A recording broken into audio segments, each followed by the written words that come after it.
Fox News Alert, House Judiciary Committee Chairman Bob Goodlatte has announced embattled FBI official Peter Strzok has been subpoenaed to testify publicly, and it will happen Tuesday, July 10th. This, as an attorney for Strzok, is now claiming House Republicans are twisting his private testimony and that testifying publicly will be a trap. Chief Intelligence Correspondent Catherine Harrod's live in Washington. So we have a date and a time now, Catherine. We do. Thank you, Harrison. Good afternoon. The lawyer for FBI agent Peter Strzok is accusing Republicans of twisting and leaking his client's testimony.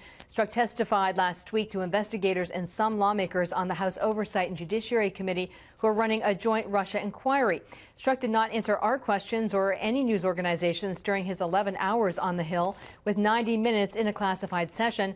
According to the correspondence confirmed by Fox, Strzok's lawyer says he initially expressed an interest in testifying publicly, but it was the House committees that wanted a closed-door session as a first step. Quote, "We know what's in store in the next hearing. They will ask Special Agent Strzok many of the same questions and then seize on any tiny inconsistencies to prove that he perjured himself or made false statements. Given that the committee has proven it is playing political games, violating both our trust and its own rules, it is no longer makes sense for us to keep playing along." Last week, the FBI Director Christopher Wray and the Deputy Attorney General Rod Rosenstein got some pretty rough questioning about Strzok, his text messages, and whether political bias infected the Clinton email and Russia investigations. Just think of the timeline here. You have Peter Strzok. He opens up the counterintelligence investigation against Trump's campaign the end of July. Then a week later, this text message, he ain't going to be president, we'll stop it. Then the next week, the infamous insurance policy text message where he says, we can't take the risk of a Trump presidency, you need an insurance policy. The American people see that. Doesn't that undermine the whole integrity of the actions of people like Peter Strzok? Yes, Congressman, that obviously is highly inappropriate. As you mentioned here, is in the last hour, the House Judiciary Committee released this statement confirming that they have issued a subpoena for Agent Strzok to appear publicly on Tuesday next week. We'll see whether we get a response from his lawyer this afternoon, whether they will comply with that request. Harris. Catherine, thank you very much. Joining us tonight, Congressman Matt Gaetz. He serves on a number of key committees, including Judiciary, Budget, Armed Services. Congressman, great to have you with us. Let me first get your reaction. A lot going on today, as you well know. You've been involved in much of it. Justice Kennedy's retirement, how do you feel about it? And do you have a favorite among those 25 on that special presidential list? Well, I think there are a number of excellent choices that the president can make. And you'll remember, Lou, that a number of conservatives voted for Donald Trump because they knew that the future of the Supreme Court could be at play, could be the very deciding thing that dictates what this presidency will ultimately be judged by with the American people. And so I'm excited that he's got that opportunity. And when you look at just the decision we got today on unions, where public sector union members won't be forced to pay off union bosses just to have jobs, it certainly shows you how impactful the membership and the composition of the Supreme Court can be. Absolutely. And those conservatives who voted for President Trump have to be feeling very good because they got an additional bonus, the most successful president in 16 months as president since FDR, and another Supreme Court justice choice to boot. Let's turn, if we may, to this peculiar, even by Paul Ryan standards, this peculiar vote that took place today in the House as he pushed forward a so-called compromise bill on amnesty and open borders, because everything that Ryan does has to be associated with amnesty and open borders. And the vote was overwhelming. It was a stunning defeat for the legislation, for the Speaker, and for K Street, the Chamber of Commerce, Business Roundtable, the Koch brothers, and Wall Street. Well, I will tell you that there are two principal questions that divide the Republican Party on immigration, Lou. The first is the path to citizenship. I'm an immigration hardliner, I'll admit it, and I don't think that people who come here illegally should have a path to citizenship. That is not what the rule of law demands of us. Even if they have sympathetic stories, and even if we create some sort of legal status for people to work, citizenship is not something we bestow on people who come here illegally. Second thing, chain migration. Immigration immigration hardliners do not want to see people coming to this country or being legalized as a consequence of their family relationships rather than the economic value that they can bring to the country. The America First agenda that the president is delivering on for the American people demands that we put the interests of this country first, not the interests of family reunification over our economic objective. And so I think that the president's right. Here's the question. Moving forward, will we start by negotiating from the Ryan bill, or will we start from negotiating from the bill that got 193 votes? I think we ought to start with the conservative bill and as the basis to go forward. You're not contemplating another vote on illegal immigration, amnesty, and open borders before the midterms, are you? Lou, we promised people a wall. We promised people a wall. We promised people we're going to get rid of the visa lottery. They were going to end chain migration. Everybody starts talking about open borders. They talk about amnesty. This should be clear to everyone now. Let's go to not just the Republicans in the House of Representatives, because there's some awful, difficult issues facing some of those people, not the least of which is their reelection. The American people are expecting this president to build a wall. That's a promise. Many of your colleagues promised to join him in that effort to build a wall. So I'm just curious how this thing gets twisted around every time. How is it that we have seen what happened since 1986 every time you listen to a Democrat promise you border security right after you vote for amnesty? This time, why doesn't every Republican pledge this? There will be no amnesty whatsoever for any illegal immigrant until the border wall is built. Not funded, not appropriated, but built, and our borders secure.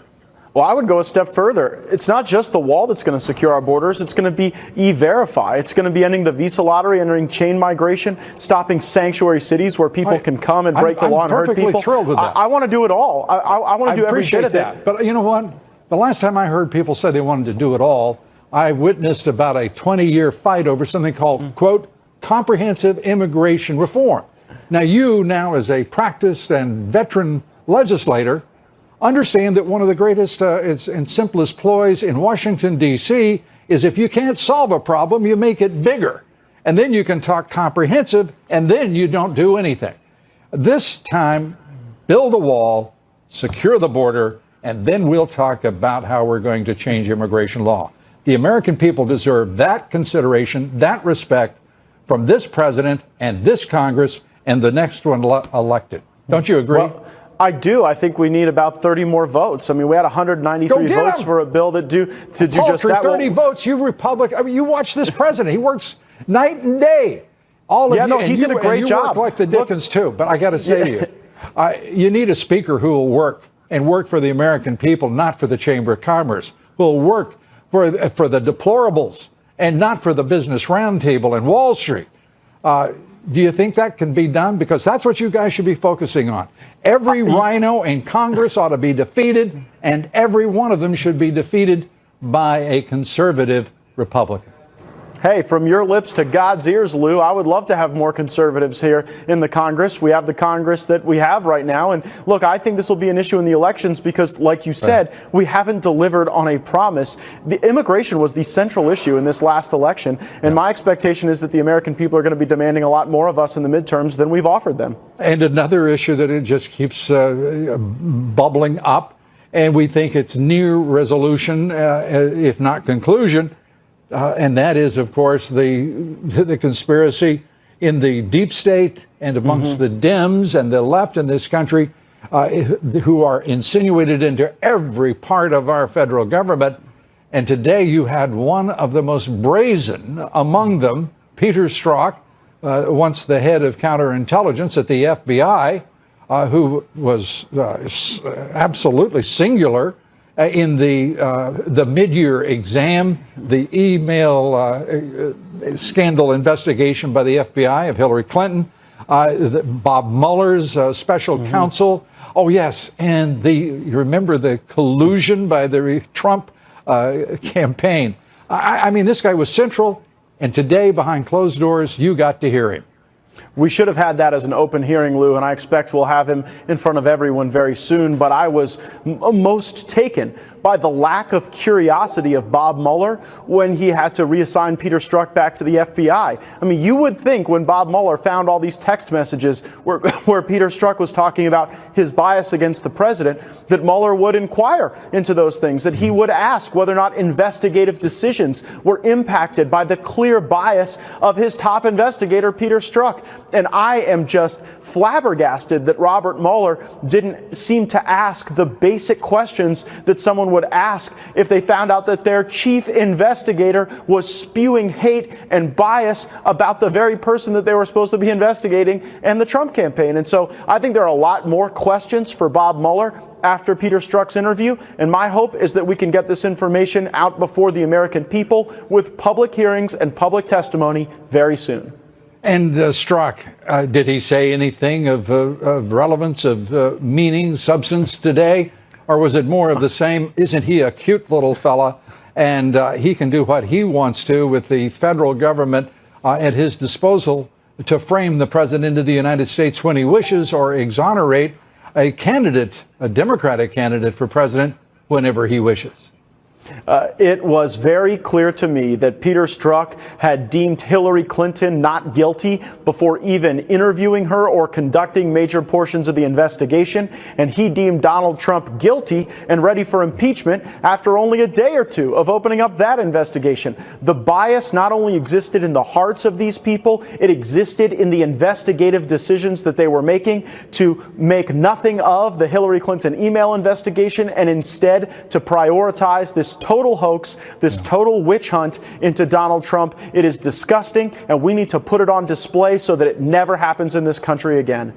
You and I always have a candid and straightforward conversation. This Thursday, you're going to hear from Christopher Wray, from Rod Rosenstein, the Deputy Attorney General at the House Judiciary Committee. They have defied oversight from the Congress throughout. They have slow-rolled the administration and you guys. How long are you going to put up with their nonsense? I hope not too much longer, because information that we've requested before they opened up on George Papadopoulos would tell us whether or not the FBI was collecting intelligence on the Trump campaign.